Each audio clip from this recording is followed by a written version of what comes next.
That's not who I am. That's not what I want. Sure. And so for me, premarital sex is a big issue. I really want to wait. What about you? I mean, That I don't know how to answer that. you don't know how to answer that? Come on now, answer that. You're talking to Chris tonight. I've never thought about that, or no one has ever asked me that. I don't know. Hey, this is Christal with Rolling Out, and I am here with Pastor Chris from OWN's hit reality dating TV show, Ready to Love. Welcome, right. Pastor Chris. I'm so happy to be here. Thank you for having me. I'm happy to have you here. I was a little thrown off hearing that there was a pastor on the dating show. What made you sign up for the show, knowing that you have to date a little differently as a pastor? Well, I think for me, it gave me an opportunity Okay. to give the Christian perspective on dating. Okay. A lot of times when people go on reality shows, they are dating, but sometimes they don't get a chance to see how to date right. Right. And I think there's a way we should do it. There's a way we should work through it to get to something really serious. So my whole angle was, I want to go on and show my single church members and even single believers all over the world that there is a way we can do this without losing our morals, without compromising our integrity, that we can do this the right way. So that was the platform I wanted to take. That's why I talked about celibacy and waiting and all the things that we talked about. But I wanted to use that platform to say that. This is what I teach, this is what I believe, and I believe there's a great way to date that doesn't have to involve so many other things. Okay. So that was a big conversation of celibacy. Yeah. And we got a chance to see a man saying that, and then women like, whew, I don't know if I can handle that. Oh yeah. Yeah. Women saying they couldn't handle it, which is an odd thing. The main thing for me is what I believe. I believe that if you really want to have a great relationship, waiting is very, very important. And of course, I've been a pastor for 27 years. Oh wow. Okay. So, and now I've been single for like 13 years. Wow. So I've had to be reintroduced to the single life because I was So married. you've been celibate for 13 years, Pastor? Who help me, Jesus? Lord help me. It's a tough world. It's a tough road. It's not the easiest thing to do. And I will say I haven't been perfect in this journey. I'm not going to There may have been some slip-ups. I'm not going to cast the image like I'm the perfect man, because I mean I'm not. Right. And I don't want to lie to people and make them think that I'm somebody that I'm not. My whole issue is this is very, very important to me, especially in terms of a woman that I'm going to marry.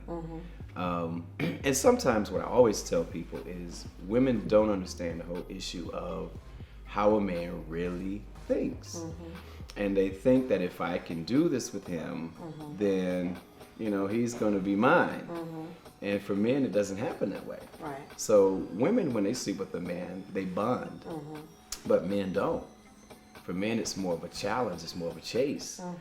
And men really want what they can't have. Right. But most women don't know that. They think that. And I talk to a lot of ladies here in Atlanta, and their whole response is, well, Pastor Chris, if I don't do it, somebody else will. Well, and that just means he's not for you. Wow. Because he can't see your value. There's so many things that, if you want to go into it, there's so many things that happen when people have sex. So, Well, I want to ask you from a male perspective, because I understand as a woman that we do connect, or at least most of us do. We'll say the majority do connect differently when it comes to sex. But for a man, what benefit does a man get from remaining celibate until the relationship is solidified or until marriage? What benefit does that give you? well, the first thing is, whenever a woman and a man have sex, the first thing that happens to a woman that she doesn't realize, back in the back of her mind, she loses trust for him. And that is because he immediately goes into the category of every man she's met before. So when a man chooses to wait on a woman, the first thing he does is he puts himself in a category like no other man. So now she sees him differently. She's looking at him as a man she can honor and a man she can, in a sense, adore because he's showing her, I can wait. The biggest thing that it does, it says to the woman, if something happens to you and you can't perform, you got a man that can wait, that's not so sexually starved or so sexually undisciplined that if something goes wrong, now I'm out in the street cheating on you because I've already demonstrated to you that I have the ability to wait. So it sends a different message to the woman that a lot of times she's never had because most of the time when she meets a man from the first date on, he's trying to do what he got to do. So, but when you're really trying to build something with her, you want to convey the message that, listen, I'm with you for the long haul. Right. Because like I always tell people, we always love the for better, but there is a for worse. There is a for worse. And so sometimes we can't handle the other side. And you don't know what that other side is going to be. It might be something happens to her body and she can't perform. Right. So what do you do now? Right. Have you demonstrated to her that I'm going to be loyal to you regardless? So that's the powerful thing about it. It really conveys. So it does a lot more for the man in terms of how the woman sees him, how she looks at him.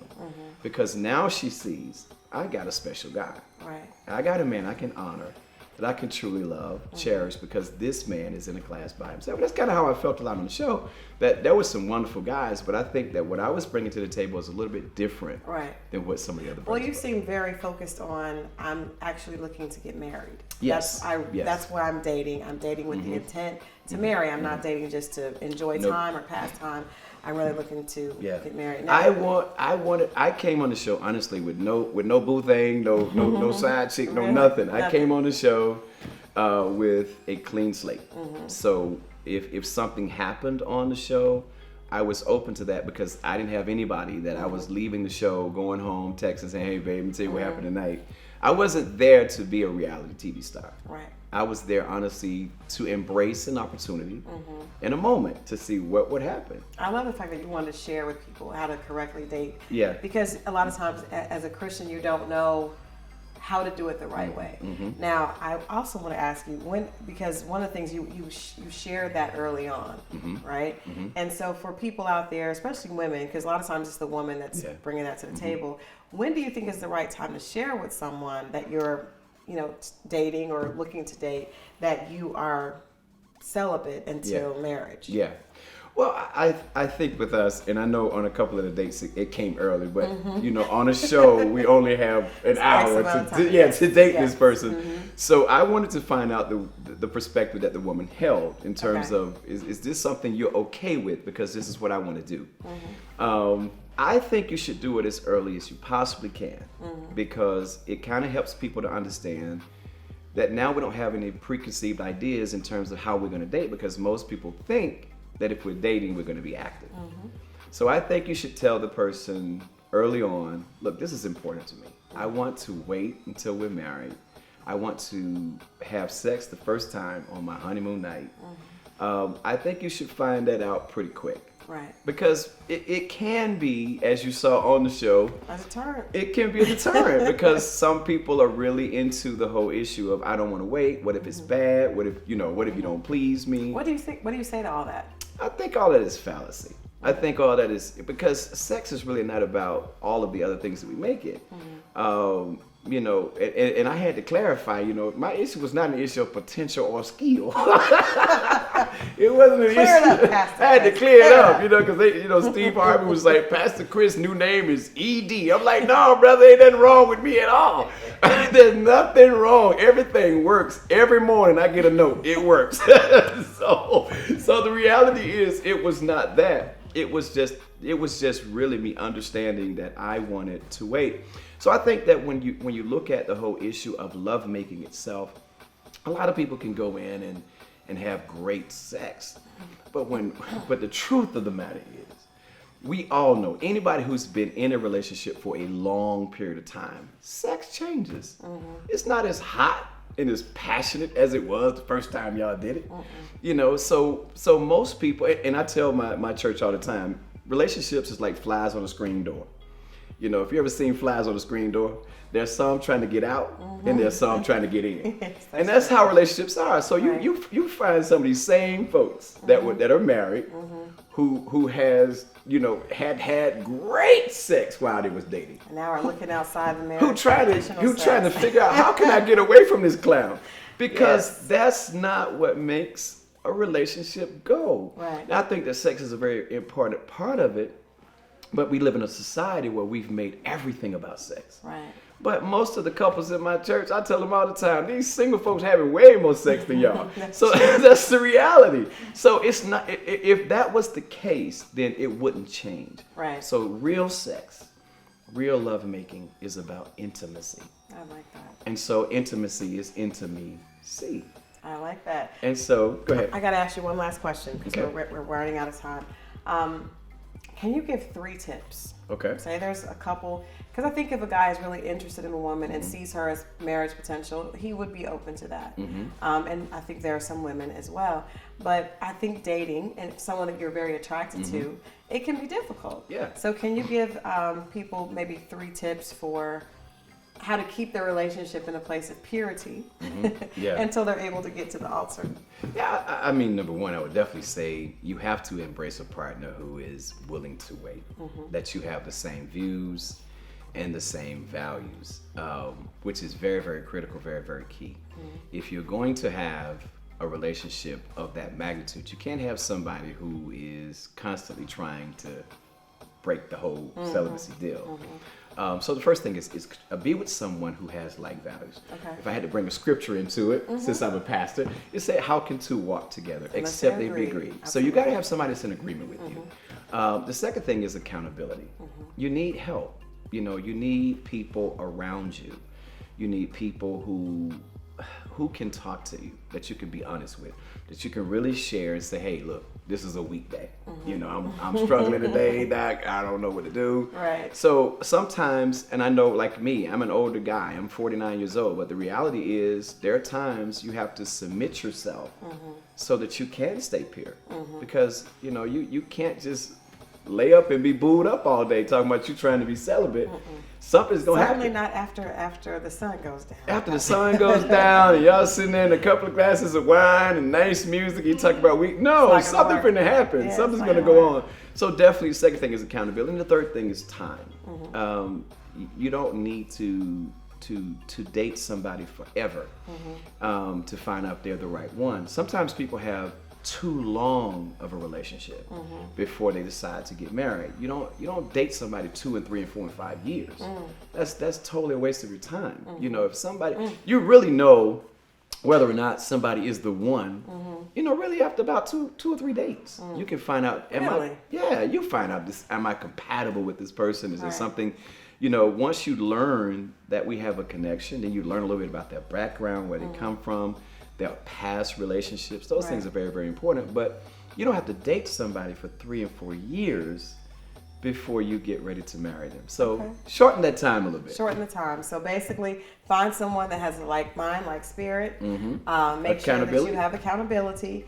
And we're not going to be able to wait 2 and 3 years to get married. Give yourself a realistic goal. That's too much temptation. Lock At it some in. point, something's Absolutely. going to go wrong. Absolutely. Something's going to go wrong. Thank you so much, Pastor Chris. It's great to see a man that actually is coming from a different perspective sharing with us. And thank you for that example on Ready to Love. Thank you for having me. Of course. So amazing. All right. So now let people know if they are interested in learning more about Pastor Chris or having some accountability for your journey. How can people find you? Well, you can find me on Instagram at Pastor Chris SR or PastorChrisEvans.com. Okay. I just wrote a brand new book as well called Another Chance. Okay, So congratulations. they can go on and check that out. And Okay. I have a lot of stuff there, how I kind of show you how I put my life back together. So it's a great thing. But PastorChrisEvans.com or Pastor Chris SR. That's Instagram. And I'll help whoever can. I'll help you. I need the help, Pastor. I know you. I'm going to get Pastor. Yeah, Chris we going to help each other. Tony, can I ask him one more question? Let me put it back. Yeah. Okay. I'm going to insert this before I ask that. A lot of people have been in relationships and maybe they have not been celibate, and then they want to start over again. But that can be discouraging because it's like, you know, I'm in my 30s or my 40s and I've been having sex for 20 years, and now I want to go to someone and say, I don't have sex anymore. And the guy's like, are you kidding me? Yeah. You know, so what would you say to people that are like, I don't, you know, how do I believe that I'm worth giving myself that second chance? Well, it's an issue of you coming into an awareness of who you are, you know, and once you recognize the value of your sexuality, when a woman sleeps with a man, the terminology in the street is, I'm gonna get me a piece of that. And literally every time you sleep with a man, he gets a piece of you. So that's why you have so many women who are fragmented and broken because they keep giving a piece of themselves away. So when you come to an understanding, say, no more pieces. I'm not going to continue to break myself and fragment myself with each man. So when you come to that discovery, you're now saying, no, I'm not doing it anymore. Right. So it's an issue of you valuing yourself. So you can come back. You can come to a place where you say, yes, at this stage in my life, the next person I'm with is going to be my husband. And that's a very powerful statement about how you now see yourself. I love that. Thank you. Yes. Thank you. Okay, we're good. All right. Thank you. Thank That you, was sweetheart. awesome. I didn't? Okay, all right. I got caught up in that. You guys caught up in that explanation. That was good. Thank you so much, Pastor Chris, for coming to talk with us and talking about a subject that has been a little bit taboo, especially from a male's perspective. Oh, yeah. So hopefully people will be checking you out, going to the site to learn more about that. And hopefully you found love. I heard you may have found a first lady. We're working. We'll have to stay tuned for stay tuned for more from Rolling Out. Thank you so much again. Thank you. This has been Christal with Rolling Out, and we'll see you guys next time.